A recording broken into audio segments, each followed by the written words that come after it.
नमस्कार दोस्तों, ठाकुर जी किचन में आपका स्वागत है। दोस्तों, आज हम बनाएंगे झटपट बनने वाला गाजर, आंवला और हरी मिर्च का अचार। तो ये इंस्टेंट रेसिपी है। ये बनाना भी बहुत आसान है और खाने में भी बड़ा टेस्टी होता है। नॉर्मली आपने इस अचार को भटूरे या नान के साथ खाया होगा, तो इसको आप घर पे बना के भी खा सकते हैं। सर्दियों के मौसम में गाजर और आंवला मार्केट में बहुत आसानी से मिल जाता है। तो आइए दोस्तों, देखें हमें झटपट गाजर, आंवला और हरी मिर्च का अचार बनाने के लिए क्या क्या चाहिए। ये इंस्टेंट अचार रेसिपी है। तो इसके लिए हमने 3 मीडियम साइज की गाजर ली है, जिसको लंबे कार में काट लिया है। 3 आंवला लिया है, ये फ्रेश आंवला है। और मैंने 4-5 हरी मिर्च ली है। आप चाहो तो अपनी पसंद अनुसार हरी मिर्च को ज़्यादा कम कर सकते हैं। इसके लिए मैंने 1/4 टेबल स्पून हींग लिया है, आधा टेबल स्पून अनारदाना लिया है जिसको दरदरा हमने कूट लिया है, आधा टेबल स्पून लाल मिर्च पाउडर लिया है, आधा टेबल स्पून हल्दी पाउडर लिया है, आधा टेबल स्पून भुना हुआ जीरा लिया है, आधा टेबल स्पून हमने खटाई के लिए अमचूर लिया है, आधे टेबल स्पून से थोड़ा ज्यादा हमने सफेद नमक लिया है और 2 चम्मच हमने सरसों ऑयल लिया है। आप कोई भी कुकिंग ऑयल ले सकते हैं। दोस्तों, अनारदाना ऑप्शनल है। आप खटास के लिए अनारदाना या अमचूर में से जो आपको पसंद है आप उसको यूज कर लें, दूसरे को स्किप कर दें। तो आइए दोस्तों, हम गाजर, आंवला और हरी मिर्च का इंस्टेंट अचार बनाना शुरू करते हैं। सबसे पहले हम कढ़ाई में गाजर, आंवला और हरी मिर्च को बॉईल करेंगे। तो इसमें हम 1 गिलास पानी का डाल देंगे। अब गाजर को डाल देंगे, आंवला को डाल देंगे, 4-5 हरी मिर्च डाल देंगे।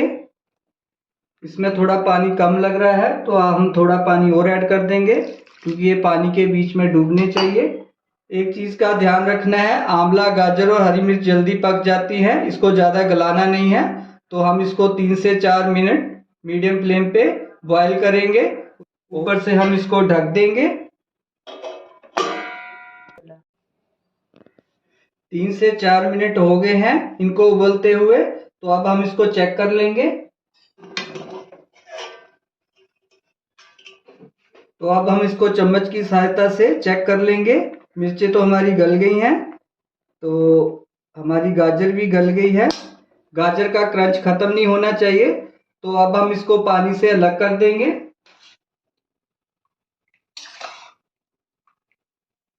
तो गाजर, आंवला और हरी मिर्च को पानी से अलग कर दिया है। इसको 2 से 3 मिनट इसको ठंडा होने देंगे। फिर उसके बाद हम अचार को तड़का लगाएंगे। 2 से 3 मिनट हो गए हैं इसको ठंडा होते हुए। तो अब हम आंवले की गुठली निकाल देंगे और इसकी कलियां अलग कर देंगे। इसको दोनों हाथों से प्रेस करेंगे तो देखिए इसकी कलियां बिल्कुल अलग अलग हो जाती हैं। दोनों तरफ से दबाएंगे तो ये हम आंवले की कलियां अलग हो जाती हैं। तो इसी तरह हमने तीनों आंवलों की गुठलियां अलग कर दी हैं। तो अब हम इसको तड़का लगाएंगे। तड़का लगाने के लिए कढ़ाई ले ली है, फ्लेम को ऑन कर लिया है। सबसे पहले हम इसमें सरसों ऑयल डालेंगे, 2 टेबल स्पून। तेल हमारा गर्म हो गया है। सबसे पहले इसमें हम हींग डालेंगे, 1/4 टेबल स्पून। अब इसमें हल्दी डाल देंगे, आधा टेबल स्पून भुना हुआ जीरा डाल देंगे, लाल मिर्च को डाल देंगे आधा टेबल स्पून, और आधा टेबल स्पून से ज्यादा हम इसमें नमक डाल देंगे, और आधा टेबल स्पून इसमें हम आमचूर डाल देंगे। थोड़ा सा चलाएंगे।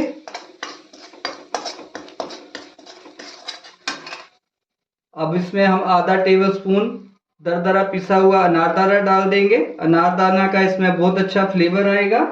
थोड़ा सा चलाएंगे। अब इसमें बॉईल किए हुए आंवला, गाजर और मिर्च को डाल देंगे। इसको अच्छी तरह से मिक्स करेंगे। फ्लेम को हम स्लो रखेंगे और इसको 2 से 3 मिनट ऐसे हिलाते हुए पकाएंगे, जिससे हमारे इंग्रेडिएंट्स अचार में अच्छी तरह से मिक्स हो जाएं।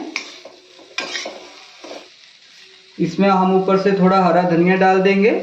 हरा धनिया ऑप्शनल है, अगर आपको हरा धनिया पसंद नहीं है तो आप मत डालिए। इसको अच्छी तरह से मिक्स कर देंगे। दोस्तों ये इंस्टेंट झटपट बनने वाला गाजर आंवला और मिर्च का अचार है। इसमें अगर आप हरा धनिया डाल लोगे तो हरे धनिये का भी बहुत अच्छा फ्लेवर आएगा। तो हमारा इंस्टेंट अचार बनके बिल्कुल तैयार है। फ्लेम को बंद कर देंगे। झटपट बनने वाला गाजर आंवला और हरी मिर्च का अचार बिल्कुल तैयार है। तो सर्व करने के लिए इसको बाउल में डाल दिया है। तो देखिए ये देखने में कितना अच्छा लग रहा है। ये देखने में जितना अच्छा लग रहा है खाने में उतना ही टेस्टी है। तो आप भी मेरी इस रेसिपी के हिसाब से घर पे इंस्टेंट गाजर आंवला और हरी मिर्च का अचार बनाइए और परिवार को खिलाइए और कमेंट बॉक्स में लिखिए कि मेरी रेसिपी कैसी लगी। दोस्तों अगर आप इस चैनल पे नए हैं तो मेरे चैनल को सब्सक्राइब करना और बेल आइकन के बटन को दबाना, जिससे नई वीडियो सबसे पहले आपके पास आए। तो दोस्तों जल्दी ही हम नई रेसिपी के साथ आपसे मिलेंगे। तब तक आप अपना ख्याल रखिए, खुश रहिए। नमस्कार दोस्तों।